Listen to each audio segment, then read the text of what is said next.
Bonjour à toutes et à tous. Aujourd'hui, on se retrouve pour Analytique, une sous-émission de Manette au coin du feu, où nous allons traiter d'un jeu précis au lieu d'un sujet vaste. Nous allons nous intéresser à sa composition, ses défauts, ses qualités et tout ce qui l'entoure. Aujourd'hui, nous allons parler d'un jeu indé plutôt intéressant, Jotun.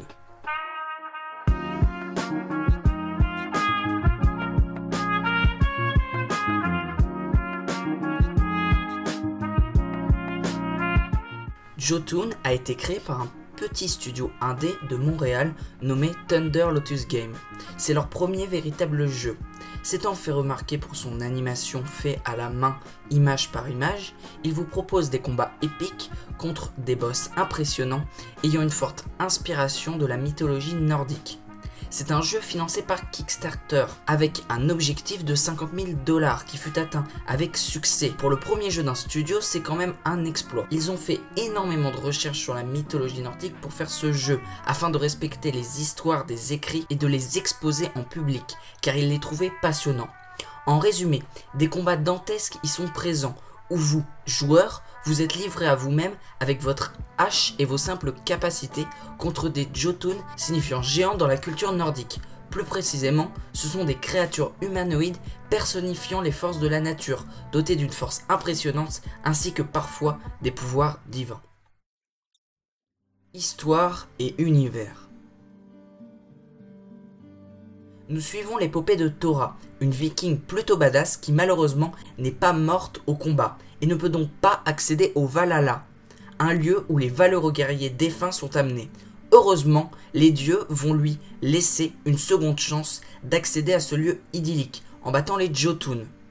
L'histoire n'est pas très complexe, mais ce n'est pas un défaut car elle passe derrière le gameplay, saupoudre le récit et n'est pas inintéressante en soi. En effet, vous allez avoir des informations sur la vie de la guerrière après chaque grande bataille par un monologue effectué par cette dernière. De plus, l'univers étant celui de la mythologie nordique, il est très complexe, ce qui est un gros avantage puisque l'univers ne semble pas se créer autour de nous. Il y a eu un avant et un après notre passage, ce qui permet une meilleure identification au récit. Un autre point qui a renforcé mon imprégnation dans l'univers est le doublage du jeu entièrement en islandais, qui donne un cachet de fou au dialogue. Ce fut vraiment un challenge pour les développeurs d'inclure un voice acting de ce type dans leur jeu, car ils viennent de Montréal et ils ont dû trouver un studio de doublage islandais. Alors bien sûr vous allez me dire que c'est de la triche, car l'univers n'a pas été créé par l'équipe de développement, mais on s'en fout un petit peu car ils l'ont mis en forme et y ont mis leurs pattes. On peut par exemple le voir avec le fait que le jeu soit très différent du dernier God of War, se servant pourtant du même univers. Le gameplay. La seule arme de Thora tout au long du jeu est une hache de guerrière assez impressionnante. En même temps, il faut bien ça pour lutter contre des géants qui font 100 fois votre taille. Une grande partie du gameplay est arquée sur cette hache, qui vous permet de réaliser des coups rapides, faisant moins de dégâts, mais vous permettant d'être plus mobile, et une lourde attaque qui fait ultra mal, mais qui vous immobilise pendant un court moment. Heureusement, la roulade permet de fluidifier le gameplay et de se sortir de nombreuses situations bien délicates lorsqu'on attend le chargement de l'attaque lourde. Une autre base du gameplay de Jotun est l'obtention de capacités tirées de dieux de la mythologie nordique que vous allez pouvoir obtenir au cours de votre aventure dans la partie exploration du jeu. Il est possible de toutes les obtenir avant d'avoir combattu les Jotun, sauf pour la première qui sert de tuto. Il est ainsi possible de se faciliter un peu les boss fights en cédant des capacités.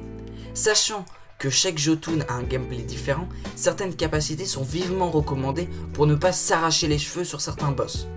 Dans la partie gameplay du jeu, 2 défauts peuvent entacher votre découverte. Ce sont d'ailleurs les défauts principaux du jeu pour moi. Premièrement, la prise en main de Thora est assez particulière et peut dérouter pendant les premières heures. Il en est de même pour la physique des ennemis. Moi je m'y suis accommodé assez rapidement, mais c'est très personnel et il est possible que cela vous dérange. Deuxièmement, comme il est possible d'effectuer les boss dans l'ordre que l'on veut, le cap de difficulté peut être assez étrange, comme certains Jotun sont plus difficiles que d'autres. Aucun n'est insurmontable et ce n'est pas un jeu de la trempe des Dark Souls en termes de difficulté, mais il est possible que cela vous gêne. Exploration. Il est vrai que le jeu est découpé en deux parties, les boss fights et les niveaux d'exploration, chaque boss étant précédé de 2 zones d'exploration obligatoires. Et ça peut faire un peu peur. Malgré la beauté évidente des zones que vous allez explorer, de nombreux autres boss fight games ont incorporé des niveaux qui étaient moins appréciés que les combats de boss. La plupart du temps, le rajout des niveaux est dû à la peur du manque de contenu. Et ça, c'est notre faute à nous les joueurs, à force de critiquer les jeux, proposant une expérience palpitante mais ne durant pas assez longtemps. Il faut avoir un énorme courage pour proposer un jeu qui se revendique comme court mais intense. Le seul boss fight récent dont j'ai le souvenir qu'il ait fait ça est Fury, un jeu français vachement cool. Rajouter des niveaux moins palpitants ou moins appréciés n'est pas un défaut non plus. On peut par exemple nommer Cuphead, qui est un jeu incroyable, mais qui a eu comme critique principale la composition de ses niveaux, qui n'était même pas obligatoire à effectuer. Mais parfois, cela peut gâcher le jeu, comme dans Pato Box, un jeu au gameplay et au visuel léché, mais dont les niveaux ont été jugés inutiles par beaucoup de joueurs par rapport au vrai combat de boxe que propose le jeu.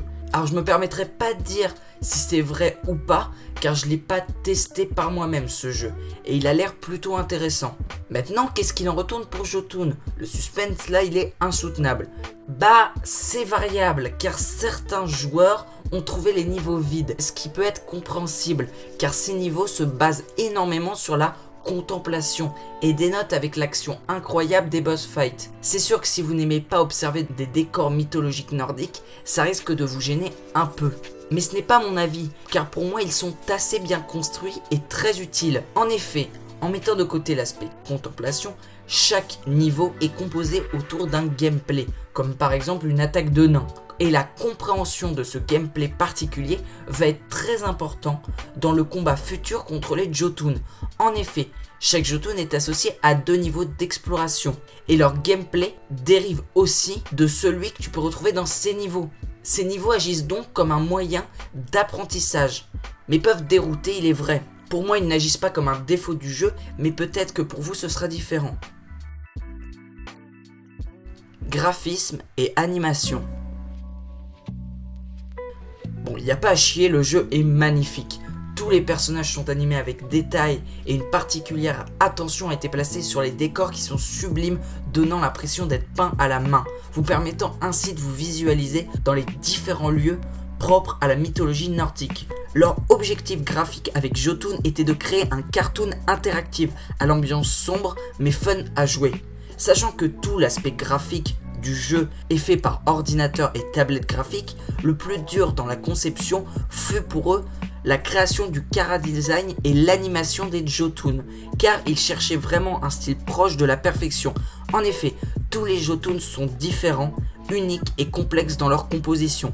On peut même entrevoir leur personnalité seulement en observant leurs mouvements et leurs mimiques, ce qui montre le soin qui a été placé dans l'animation. En termes de style d'animation, leur inspiration principale sont les films Disney réalisés en 2D. Mais là où Disney produit essentiellement des films d'animation, eux avaient comme ambition de créer un jeu qui doit donc répondre à de nombreuses autres problématiques. C'est pour cela qu'ils ont étudié les travaux d'autres studios dont le jeu vidéo et l'animation étaient étroitement liés, dont celui qui les a plus inspirés et qui nous intéresse, VanillaWare.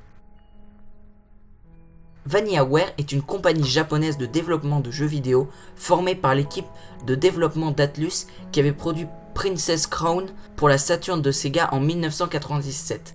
Princess Crown est considéré comme le premier titre officieux de VanillaWare dans la mesure où il pose les bases de leur style, soit un action RPG assez classique mais avec un gameplay à chaque fois solide avec une tendance beat'em all à scrolling horizontal.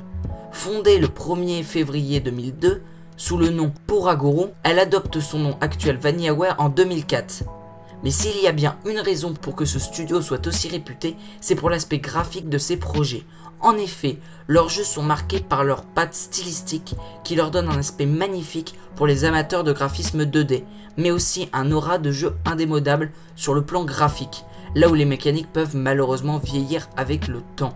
Et on sent vraiment l'empreinte de ce studio dans les graphismes de Jotun. Je vous conseille d'ailleurs beaucoup de vous intéresser à leur travail. La musique. La musique de ce jeu est folle, et cela pour plusieurs raisons. Déjà, elle est assez intéressante dans sa composition, car elle est naturellement influencée par la culture nordique, tout en servant parfaitement à l'épopée épique que nous livre le jeu. Ainsi, le compositeur a voulu donner un aspect grandiloquent à ses mélodies afin qu'elles collent mieux à cette ambiance. Il a donc fait intervenir un orchestre bulgare qui, je trouve, a fait un travail incroyable et qui apporte vraiment un plus à cette bande son.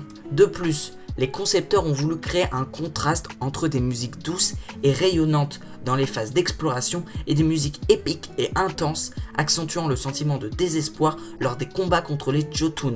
Je pense que le meilleur exemple de ce contraste est dans le monde des cieux, où les deux musiques sont totalement en opposition, une exprimant le calme et l'autre la folie. Enfin, le jeu possède 5 mondes totalement différents où l'ambiance sonore varie et s'adapte parfaitement.